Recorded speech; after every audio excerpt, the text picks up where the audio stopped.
Bonjour à tous, capsule juridique numéro 122 du 14 décembre 2022. Je vais vous parler aujourd'hui de la France et des USA.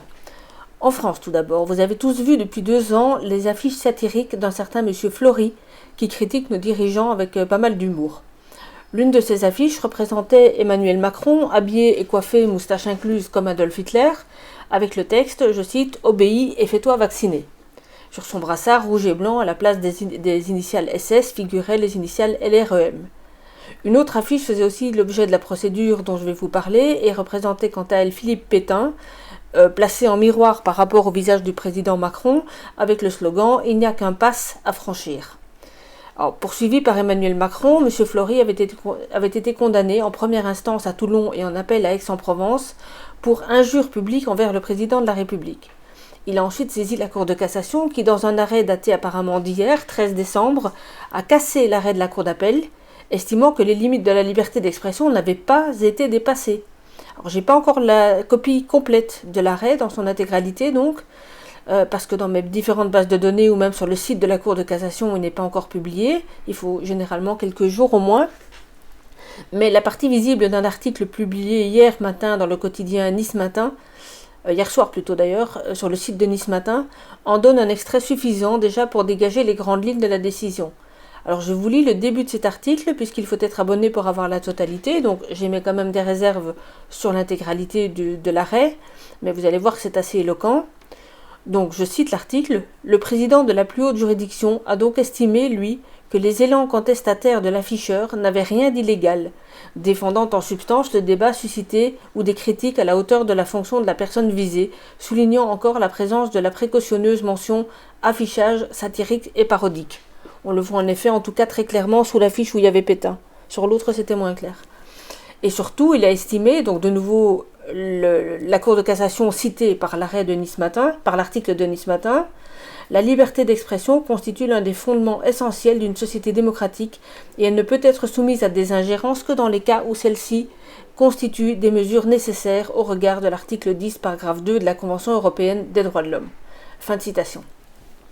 Donc en gros, la liberté d'expression a triomphé. Pourquoi ? Parce que même si les critiques étaient violentes, c'était, dit-on, à la mesure, d'après ce que je lis, de l'importance de la fonction critiquée et que rien ne justifiait une ingérence dans cette liberté d'expression.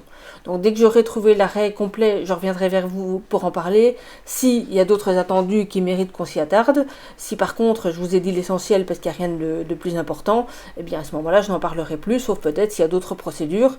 Je vois d'ailleurs dans l'article de Nice Matin que le graphiste, enfin le monsieur Flory là, annonce qu'il veut maintenant lui-même poursuivre Macron pour dénonciation calomnieuse. Alors, affaire à suivre, je suis moins optimiste sur cette procédure-là, mais bon, on ne sait jamais. Alors, en Californie maintenant, une loi numérotée AB 2098 a été votée, réprimant toute prise de parole des médecins lorsqu'elle est, je cite, contraire au consensus scientifique. Cette loi avait été votée le 3 octobre 2022 et fait à présent l'objet d'une action de l'association America's Frontline Doctors. Une vidéo du docteur Pierre Peterson explique la procédure lancée apparemment depuis octobre, donc dès le lendemain de la loi. Et pour vous donner une idée du contenu de cette loi, elle commence par un préambule affirmant de façon catégorique le fait que tous les vaccins sont sûrs et efficaces, que les non-vaccinés, je cite, courent un risque de mourir du Covid-19 11 fois plus élevé que ceux qui sont pleinement vaccinés, fin de citation, et que les vaccins font l'objet d'un contrôle de sécurité intensif par le CDC. Alors on a vu ce qu'il fallait en penser de ce contrôle déjà dans la lettre envoyée par un avocat à 13 procureurs généraux et dont je vous parlais dans ma capsule précédente.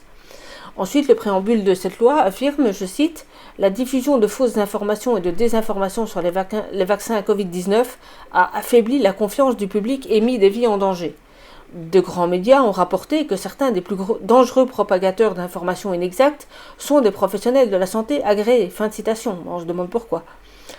Alors, ce préambule contient encore d'autres phrases du même genre et une fois qu'il est terminé, on arrive donc aux articles de la loi elle-même qui définit la désinformation comme, je cite, une information erronée que le titulaire de la licence, donc le médecin, a délibérément diffusée avec une intention malveillante ou une intention de tromper. Fin de citation. Et la loi définit également la mauvaise information comme celle qui est contredite par un consensus scientifique contemporain contraire à la norme de soins. Fin de citation. Et la sanction sera la perte de licence permettant d'exercer ce qui va évidemment dans la droite ligne de la déclaration publiée par la Fédération des conseils des ordres médicaux, on va dire, Federation of State Medical Boards, à laquelle il est fait référence dans le préambule de la loi. Et voici ce qu'indique l'article qui annonce l'action introduite le lendemain du vote, donc le 4 du 10, je cite. Un groupe de médecins poursuit les autorités californiennes au sujet d'une nouvelle loi de l'État qui permet aux commissions médicales, au pluriel, de sanctionner les médecins qui offrent ce que les commissions considèrent comme de la désinformation ou des informations erronées concernant le Covid-19. La loi, adoptée par les démocrates en septembre et promulguée peu après par le gouverneur démocrate Gavin Newsom, viole les droits constitutionnels des médecins à la liberté d'expression et à une procédure régulière selon l'action en justice. Selon le docteur Tracy Hoog, je ne sais pas comment ça se prononce, Hoog, médecin californien, et les 4 autres médecins, la définition de la désinformation donnée par la loi, à savoir une fausse information contredite par le consensus scientifique contemporain, constitue une violation manifeste du premier amendement de la Constitution des États-Unis. Pour rappel, le premier amendement, c'est donc la liberté d'expression. Je cite à nouveau l'article. En protégeant les droits des Américains à la liberté de parole et d'expression, le premier amendement s'applique non seulement à l'expression des opinions majoritaires, mais aussi aux opinions minoritaires, peut-on lire dans le procès. En effet, ce sont les opinions minoritaires qui doivent être protégées de la censure gouvernementale, comme le montre cette loi. Il n'y a pas non plus d'exception à l'interdiction de la discrimination fondée sur le point de vue simplement parce que la loi ne s'applique qu'à une profession réglementée. En bref, la loi attaquée porte atteinte au droit du premier amendement des plaignants parce qu'il entrave leur capacité à communiquer avec leurs patients au cours du traitement. Le terme consensus scientifique est également inconstitutionnellement vague, violant ainsi les droits des plaignants à un procès équitable selon la plainte. L'action en justice a été déposée devant un tribunal américain de l'Est de la Californie. Les plaignants souhaitent que le tribunal prononce une injonction préliminaire contre la loi. Cela bloquerait l'application de la loi jusqu'à ce que l'affaire soit résolue. Nous ne doutons pas que les tribunaux verront cette loi anticonstitutionnelle pour ce qu'elle est et l'annuleront, a déclaré Jenny Nunes, avocate de l'association qui a introduit la procédure en même temps que les America's Frontline Doctors. Si la loi n'est pas bloquée, les médecins se retrouveront dans une position très difficile où ils devront choisir entre dire ce qu'ils croient vraiment, dire ce qu'ils pensent que le conseil médical veut qu'ils disent ou simplement rester silencieux. Le conseil médical de Californie a refusé de faire des commentaires. Les autres défendeurs, dont Newsom, donc le gouverneur, n'ont pas répondu aux demandes de commentaires. Ce procès n'est pas le premier intenté contre la loi. 2 médecins ont intenté un procès à ce sujet en octobre, alléguant également que leur droit à la liberté d'expression était violé. Dans un message adressé aux législateurs à l'occasion de la signature de la loi, Gavin Newsom a déclaré que celle-ci n'aurait pas d'effet paralysant sur les médecins et qu'elle était étroitement adaptée pour s'appliquer uniquement aux cas flagrants dans lesquels un titulaire de licence agit avec une intention malveillante ou s'écarte clairement de la norme de soins requise lors d'une interaction directe avec un patient dont il a la charge. Fin de citation, et évidemment, il n'y a rien de plus flou et de plus vague que cette espèce de critère que le gouverneur veut, justifier. Alors, aux USA toujours, l'association Judicial Watch avait introduit une demande au titre de la loi sur la liberté d'information devant le département de la santé en courant 2021, septembre 2021. Et il était demandé de transmettre des informations scientifiques sur les essais pratiqués sur les injections Covid. Une procédure avait ensuite été introduite à ce sujet. Je donne ci-dessous le lien vers le texte de la requête déposée à l'époque. En avril 2022, le département de la santé a fini par adresser à cette association un dossier de 700 pages. J'imagine que c'est le temps qu'il a fallu pour étudier ce dossier en détail, qui fait qu'un article a été publié hier, le 13 décembre, faisant une synthèse de ce qui figure dans ces documents. Alors, le titre de l'article d'hier est déjà éloquent, puisque, après examen des documents, l'association titre ceci, je cite, « Les dossiers de la FDA montrent un nombre important de rats des tests d'ARN messager nés avec des déformations du squelette. » Fin de citation du titre.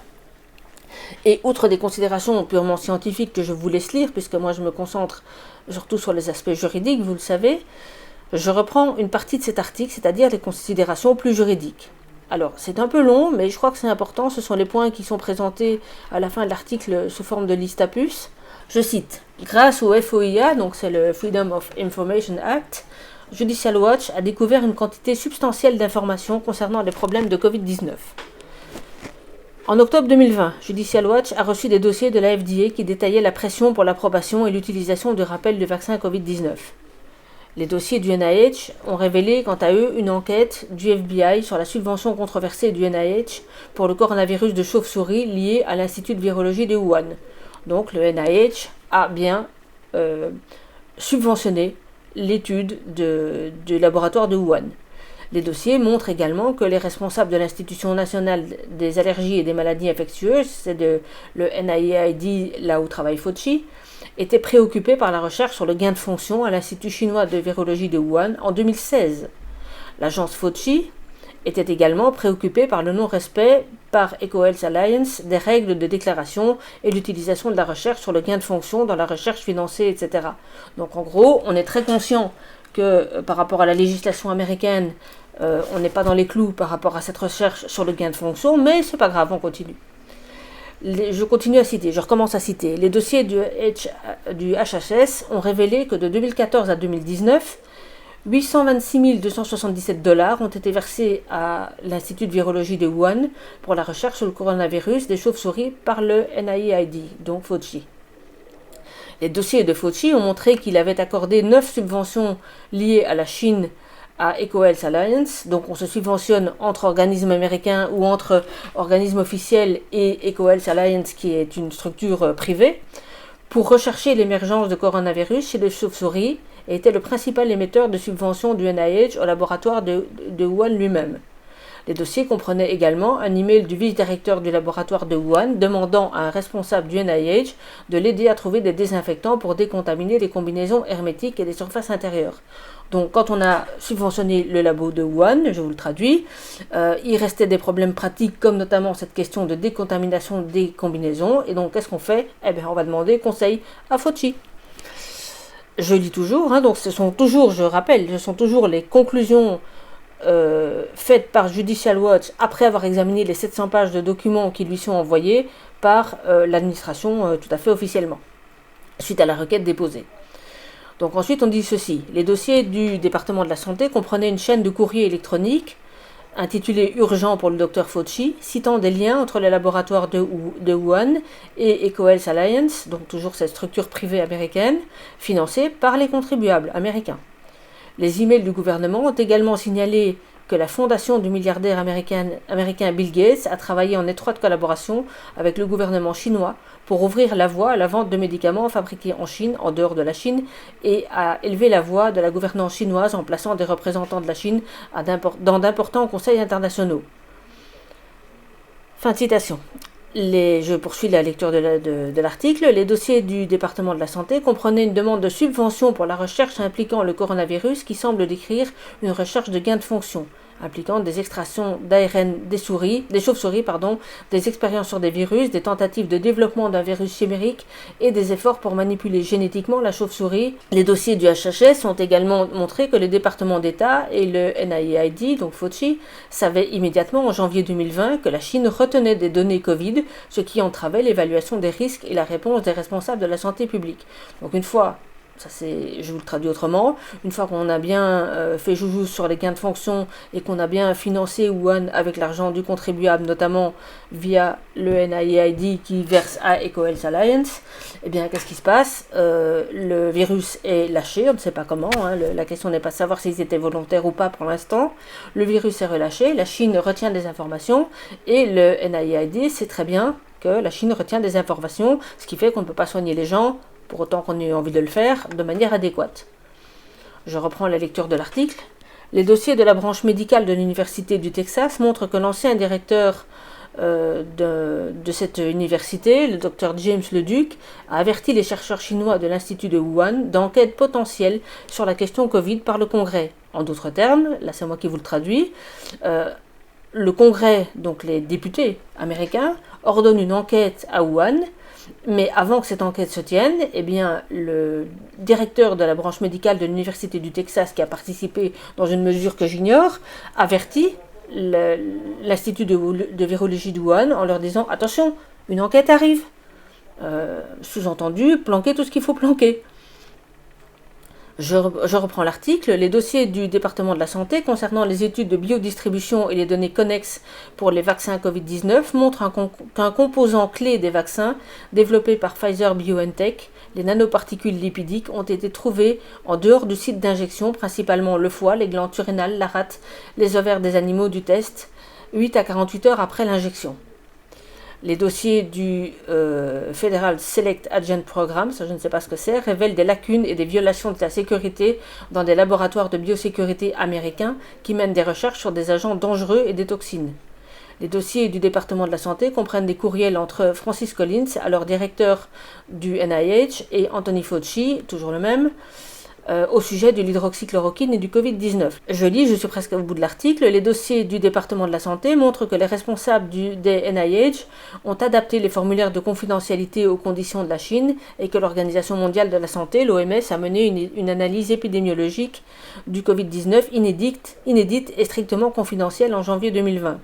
En gros, si je comprends bien, ça c'est moi qui essaie de comprendre, je ne suis pas entièrement sûre, ce que nous dit cet article et les documents donc sur lesquels il se base, c'est qu'on a adapté les procédures, notamment les formulaires qui ont été soumis pour déclarer sans doute cette pandémie, cette épidémie, au régime spécifique chinois, de manière à peut-être soit tronquer les données, soit préserver certains secrets, on ne sait pas trop.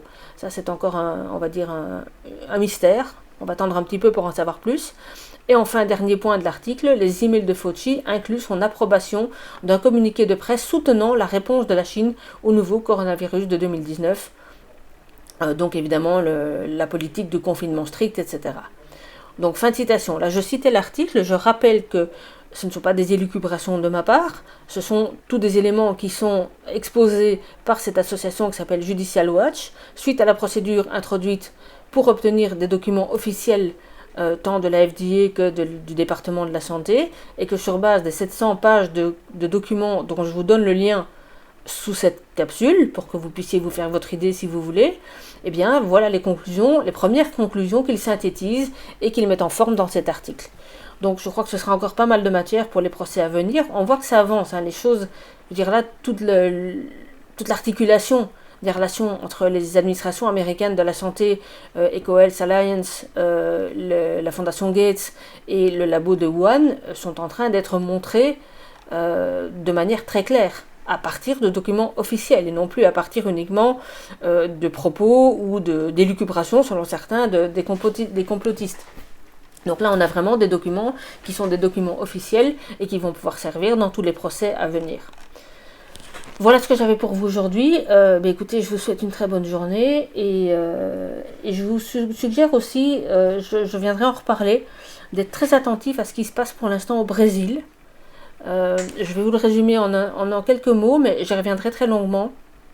Au Brésil, donc vous savez que il y a quelques années, un monsieur qui s'appelle Lula, j'ai oublié son nom complet, avait été condamné comme politicien pour corruption et blanchiment d'argent, entre autres.